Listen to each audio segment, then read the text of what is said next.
오늘 KM에서 다시 말씀 전하게 되어서 하나님께 감사드립니다. 오늘 본문은 고린도후서 5장 15절입니다. 제가 다시 읽겠습니다. 그가 모든 사람을 대신하여 죽으심은 살아있는 자들로 하여금 다시는 그들 자신을 위하여 살지 않고 오직 그들을 대신하여 죽었다가 다시 살아나신 이를 위하여 살게 하려 함이라.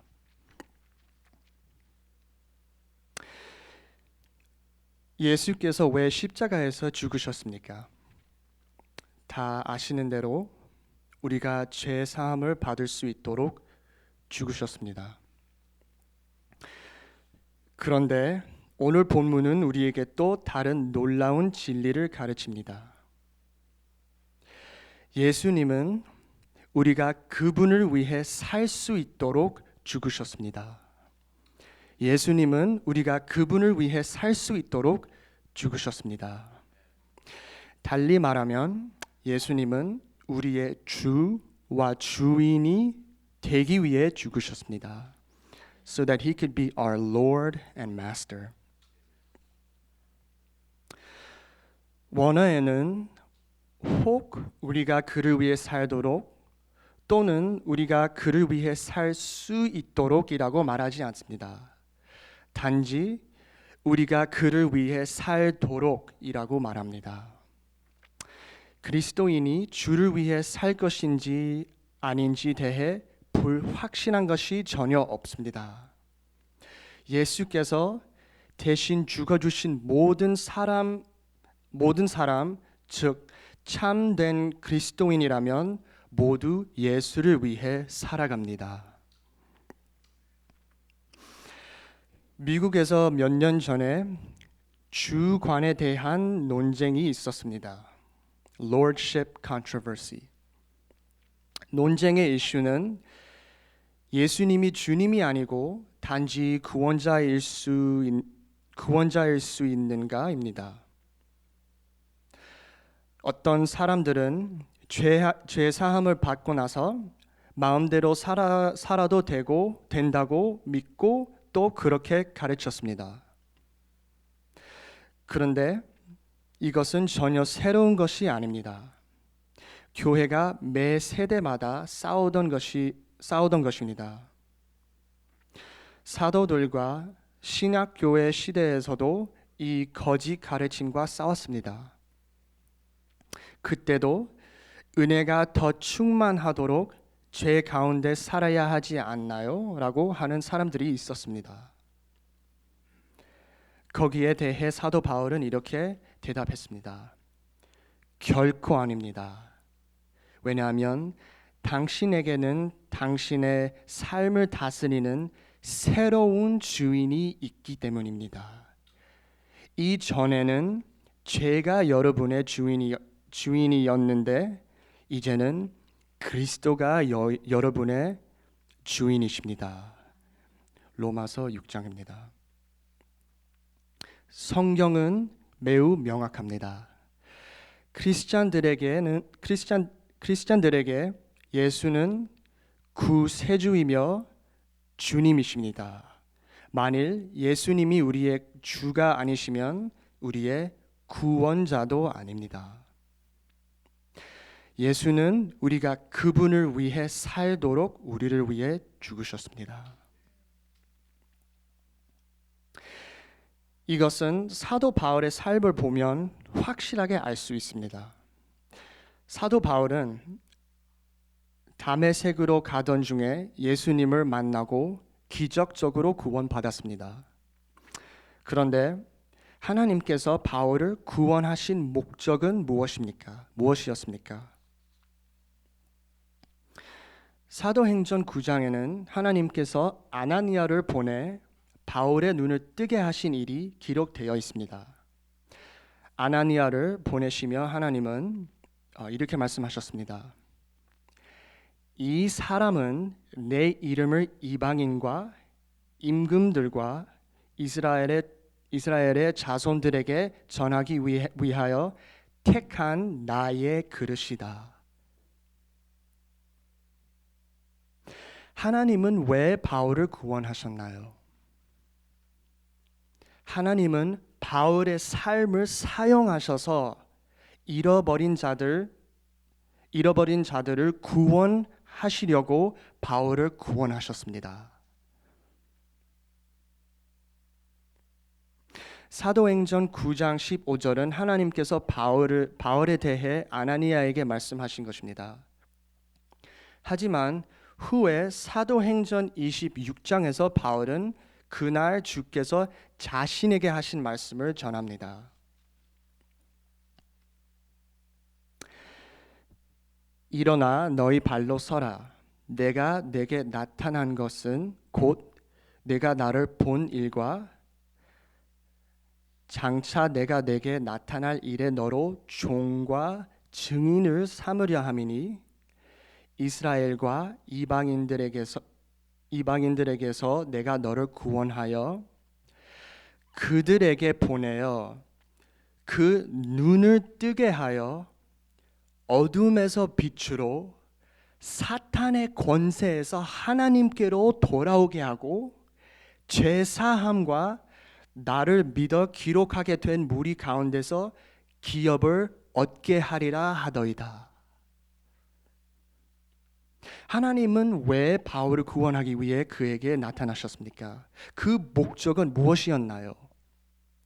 너를 종과 증인으로 삼아 이방인에게로 보내어 그 눈을 뜨게 하여 어둠에서 빛으로 사탄의 권세에서 하나님께로 돌아오게 하고 죄사함과 나를 믿어 기록하게 된 무리 가운데서 기업을 얻게 하리라. To open the eyes of the blind, to turn men from darkness to light, from the power of Satan to God, to receive forgiveness of sins and a place among all those who are sanctified by faith in me. That is amazing. That is amazing. 사랑하는 여러분, 하나님은 우리의 삶을 사용하시기 위해 우리를 구원하셨습니다. 하나님은 그분을 위해 살도록 우리를 구원하셨습니다. 은혜로 구원받은 모든 사람은 하나님의 이름을 전하기 위해 하나님의 택하신 도구입니다. 그릇입니다. 물론 우리는 사도는 아닙니다. 그러나 이 세상에서 증인으로 살도록 보내심을 받았습니다. 하나님께서는 그분의 역사 속에서 하시는 일에 참여하도록 우리를 초대하십니다. 이게 얼마나 큰 특권입니까? 이것은 놀라운 진리입니다. 영원하신 하나님께서 은혜로 구원받은 연약한 인간을 사용하십니다.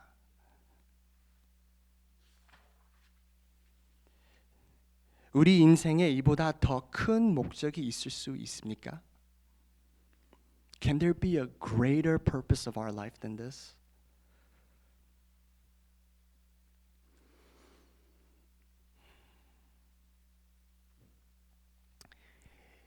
인간이 타락한 때부터 세상 끝날까지 하나님은 일하고 계십니다.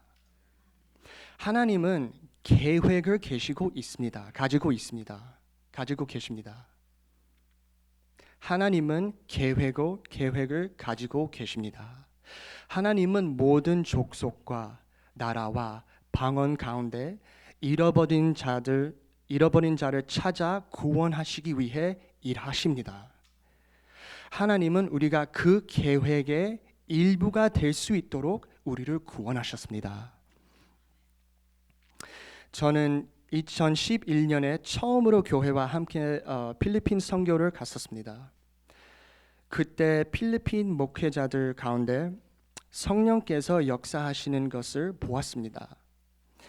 그들과 함께 기도하고 하나님의 영광을 경험하면서 하나님께서 제 마음에 확신을 주셨습니다. 물이 바다를 덮음같이 여호와의 영광을 인정하는 것이 세상에 가득하리라.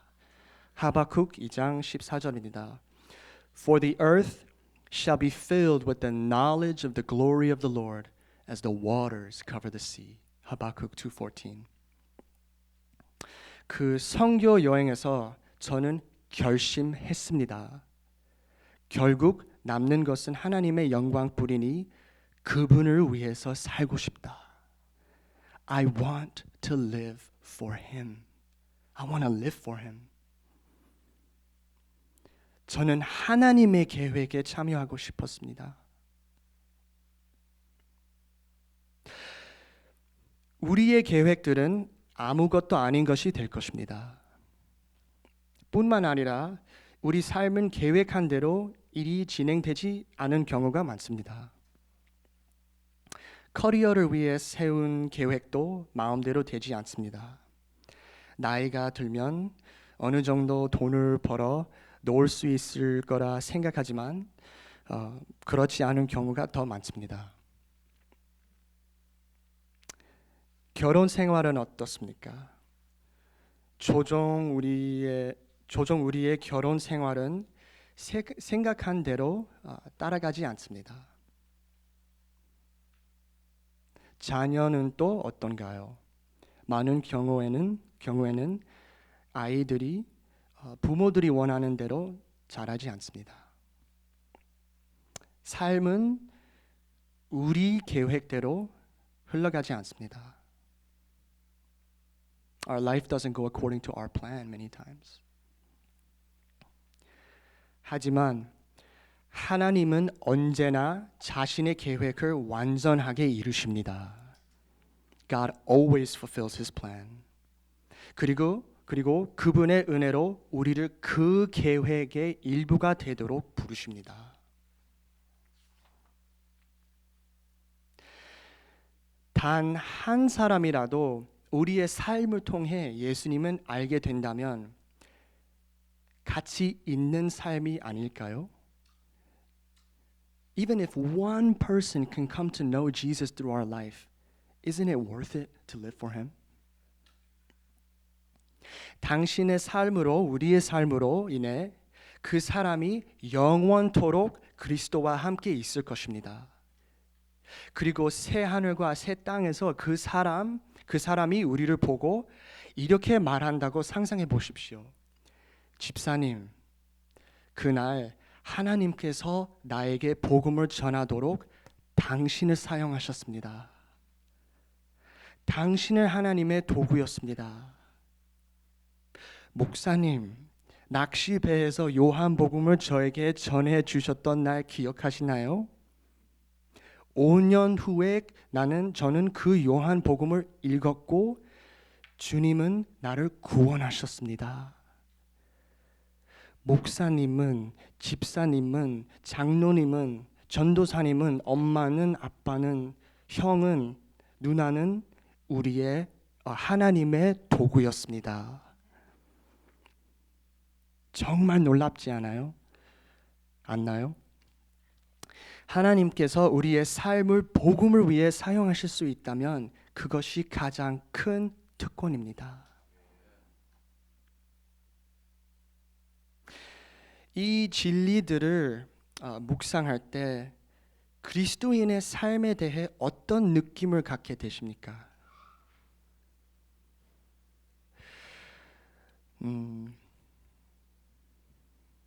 주일 예배 1시간 주일 예배를 1시간 하고 11조도 내고 tithe a little bit, give a little here and there, worship once a week. 이것이 바로 이 구절을 통해 받는 느낌이신가요? 당연히 아니죠. 이 구절들을 읽을 때 우리는 그리스도인의 삶이 뭔가 장대하고 역사적인 것에 관한 것이라는 느낌을 갖게 됩니다. When we read these verses, we get a grand sense of the Christian life. Something historic about the Christian life. 하나님의 나라, 구원의 역사, 영원, 하나님의 영광, 이런 것들이 이 구절들을 읽을 때 갖게 되는 감정입니다. 이러한 진리들을 생각할 때 눈을 들어 하늘을 보며 가슴을 쭉 펴고 당당하게 서서 사람답게 살고 싶어집니다. When I read verses like this, it makes me want to stand tall, look up, spread out my chest, and live like a man, live like a person. 폐쇄적이지 않게 되고 자기 연민에 빠지거나 오로지 자신의 삶에만 집중하지 않게 됩니다. 사랑하는 성도 여러분, 저는 삶이 힘들다는 것을 알고 있습니다. 여러분 중 많은 분들이 저보다 나이가 많고 저보다 훨씬 더 많은 것을 경험하셨습니다. 그리고 저도 역시 고난을 겪었습니다. 하지만 우리의 짧은 인생을 자신만을 위해 살 수는 없습니다. We can't just live for ourselves. 우리가 하나님 앞에 섰을 때 하나님의 어린 양은 우리 눈에서 모든 눈물을 닦아 주실 것이라고 믿습니다. 그분의 임재 앞에서 영원히 안식을 누리게 될 것입니다. 그리고 우리가 겪은 모든 고난을 그만한 가치가 있을 것입니다. 그런데 우리의 인생은 짧습니다. 우리의 그 짧은 삶을 영원한 것을 위해 살도록 합시다. 아무도 이 땅에서의 남은 시간이 얼마인지 알지 못합니다.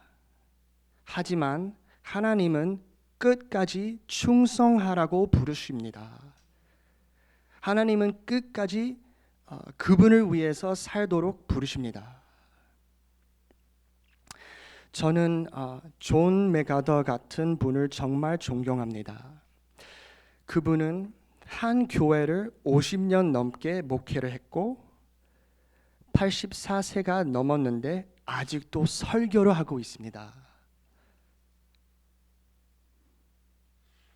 저는 존 파이퍼 같은 분도 존경합니다. 그분은 33년 동안 한 교회를 목회했고 77세인 지금까지도 하나님의 영광에 관한 놀라운 책들을 쓰고 있습니다. 저는 또 올해 72세의 나이로 세상을 떠난 팀 켈러 같은 분을 존경합니다. 그분은 췌장암으로 돌아가시는 날까지 책을 썼고 구약의 예수 그리스도의 복음이 어떻게 나타나 있는지에 대한 비디오를 만들고 있었습니다. 정말 놀라운 일입니다. 이분들은 끝까지 하나님을 위해 살고 싶었습니다. 살고 싶어 합니다. 그리고 끝까지 살았습니다.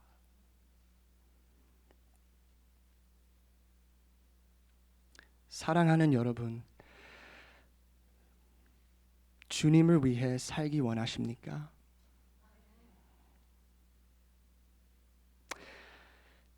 최근에 어떤 사람과 이야기할 기회가 있었습니다.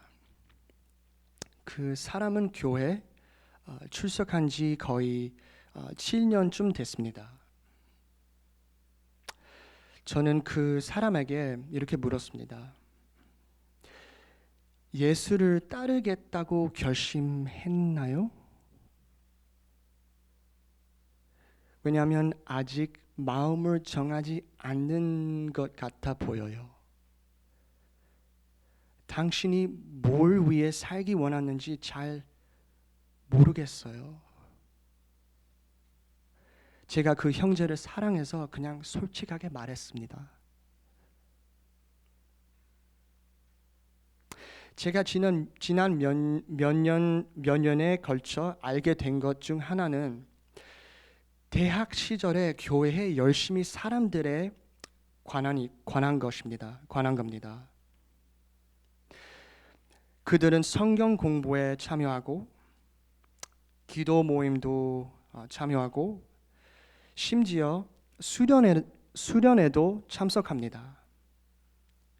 하지만 졸업하고 돈을 벌기 시작하면 여행을 즐기기 시작합니다. 여기저기로 휴가를 다니기 시작합니다. 그 모습은 그래, 내가 인생에서 정말로 하고 싶었던 것이 바로 이거야 하는 것 같습니다.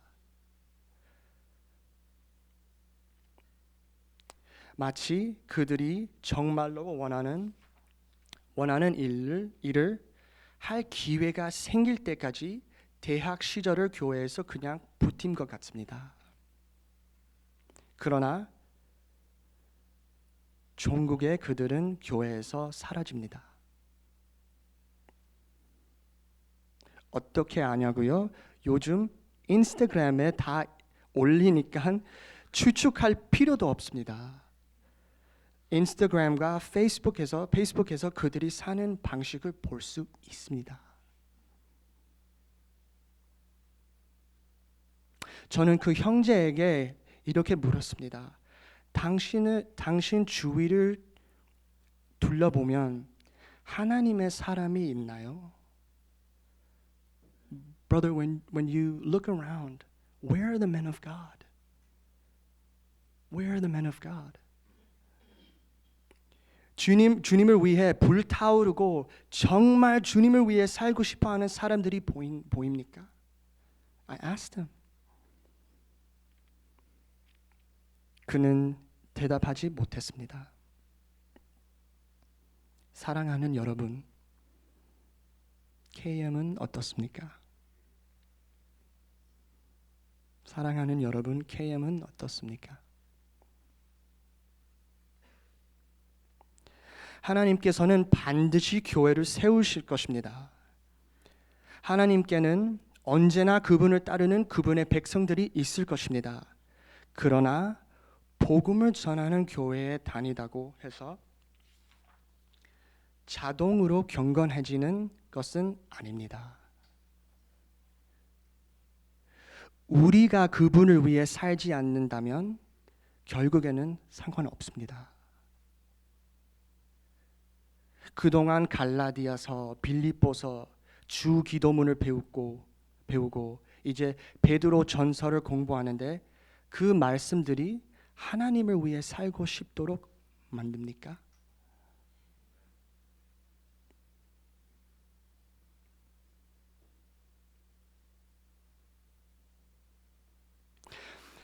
만일 우리가 주님을 위해 살고 있지 않다면 우리는 무엇을 위해 살고 있는 걸까요?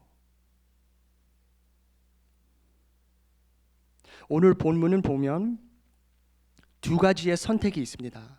우리 자신을 위해 살든지 아니면 주를 위해 살든지 둘 중 하나입니다. 바울은 우리가 그리스도를 위해 살지 않는다면 우리 자신을 위해 사는 것이라고 더 설명할 필요조차 없습니다.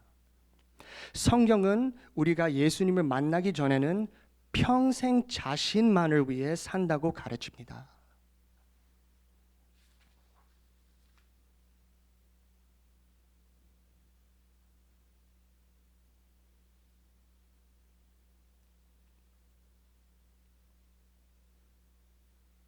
그런데 저는 스스로에게 이렇게 묻습니다. I ask myself.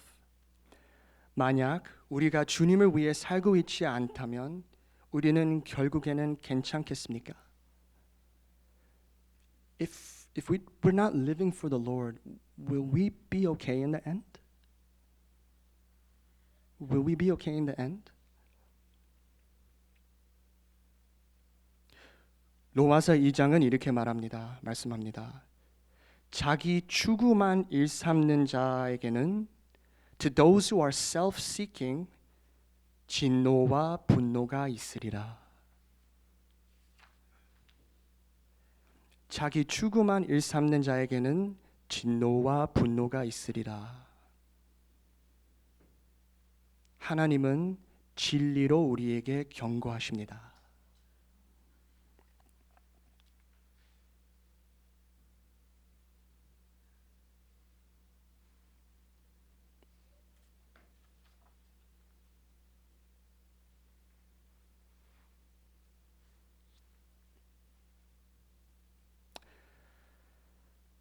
만일 지금 주님을 위해서 살고 있지 않다면 아직 늦지 않았습니다.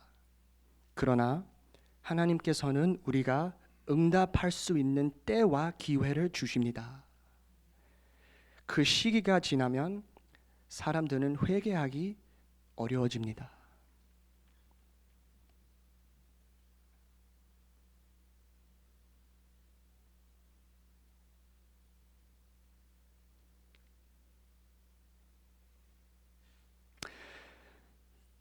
결론은 이것입니다.